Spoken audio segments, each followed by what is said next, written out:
You can also send emails directly inside of your chatbot flows. To do so, just right-click the mouse button, go towards Send Email.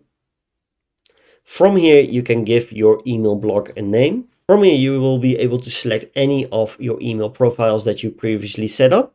Once selected, you can go to Send to Email. You can send an email to any email that you like to, or if you want to send it towards the subscriber and you save the email to the email system field, you are able to select that one as well. You can give your email subject a title, a pre-header, or you can select any of the templates that you previously created. So if you previously created an email template, you can use it directly inside of this email module.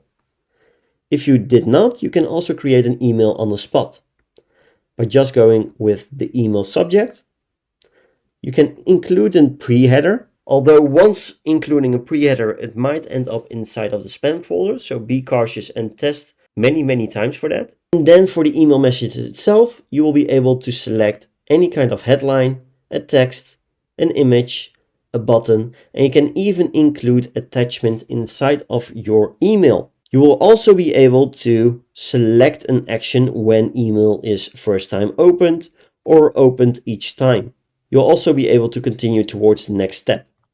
If we take a look and zoom in on the email module, you will see those options inside of the bottom of the email module itself. So you'll be able to have the when email first time opened. And if you want to change that, just scroll down and select the each time opened, and you will see it changing. And from here, you will be able to set up all kinds of actions as well. You can send a notification towards yourself. You can tag a user that the email has been opened. And from here, you will also be able to continue towards a next step. A great feature also is if you want to get the user back inside of your chatbot, you'll be able to include any kind of button that you like to. And once that button is pressed, you can just send a regular message. And this button will open up the chatbot with the channel that you chose to open.